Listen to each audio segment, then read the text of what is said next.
అందరికీ నమస్కారం. Welcome to SR spicy kitchen. ఈరోజు మనం చూడబోయే రెసిపీ పాలక్ పన్నీర్. ఇవి ఇంట్లో ఉన్న ఐటమ్స్తోనే చాలా ఈజీగా చేసేసుకోవచ్చండి. చాలా సింపుల్ ప్రాసెస్ కూడా. అలాగే పిల్లలు కూడా చాలా ఇష్టంగా తింటారు. ఈ పాలకూరలో చాలా పోషకాలు ఉంటాయండి. ఐరన్ కంటెంట్ చాలా ఎక్కువగా ఉంటుంది. ఇవి పిల్లలకి అప్పుడప్పుడు చేసి పెడితే చాలా మంచిదండి. ఇది చేయడానికి ముందుగా ఒక కట్ట పాలకూరని తీసుకొని నీట్‌గా వాష్ చేసేసి స్టవ్ ఆన్ చేసి ఒక బౌల్‌లో ఒక గ్లాస్ వాటర్ పోసి అందులో ఈ పాలకూరను మొత్తం వేసేసేయండి.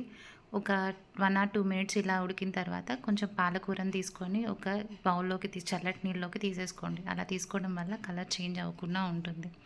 అది మొత్తం ఒక మిక్సీ జార్‌లోకి కన్వర్ట్ చేసుకొని ఒక 3-4 టేబుల్ స్పూన్స్ వరకు పెరుగు వేయండి. పెరుగు వేసుకుంటే కర్రీకి చాలా మంచి టెక్స్చర్ వస్తుందండి.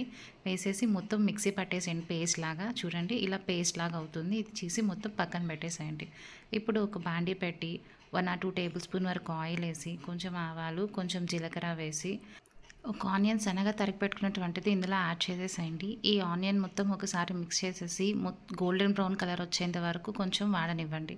ఒక 1 ఆర్ 2 మినిట్స్‌కి అంతా ఇలా గోల్డెన్ కలర్ వస్తుంది. ఇప్పుడు ఒక హాఫ్ స్పూన్ వరకు అల్లం వెల్లుల్లి పేస్ట్ ఇందులో యాడ్ చేసేసేయండి. ఒక హాఫ్ స్పూన్ పసుపు, అలాగే ఒక స్పూన్ మిరప్పొడి, ఒక స్పూన్ ధనియాల పొడి, అర స్పూన్ గరం మసాలా వేసేసి మొత్తం ఒకసారి మిక్స్ చేసేసేయండి. ఇది కొంచెం కొంచెం ఒక 1 ఆర్ 2 మినిట్స్ వరకు వాడనివ్వండి. అప్పుడు ఆయిల్ మొత్తం పైకి తేలుతుంది. చూడండి ఇలా 1 ఆర్ 2 మినిట్స్ ఇట్లా వాడిన తర్వాత ఆయిల్ అంతా పైకి తేలుతుంది. మసాలా అంతా బాగా వాడిపోయింది.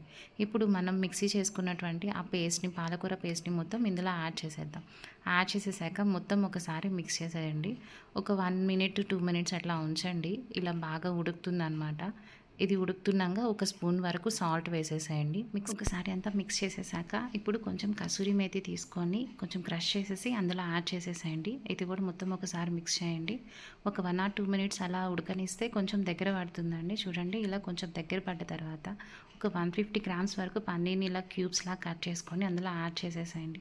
యాడ్ చేసేసి కొంచెం మెల్లగా కదపండి. మరీ గట్టిగా తిప్పేస్తే పన్నీర్ కొంచెం విరిగిపోయే ఛాన్సెస్ ఉంటాయి.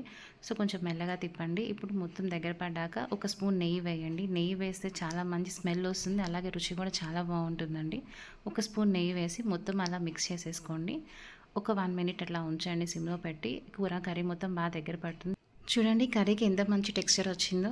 అంతేనండి, పాలక్ పన్నీర్ రెడీ. ఒక సర్వింగ్ బౌల్ తీసుకొని ఈ కర్రీ మొత్తం అందులో యాడ్ చేసుకొని వేడి వేడి బటర్ నాన్ అండ్ చపాతీలోకి హ్యాపీగా ఎంజాయ్.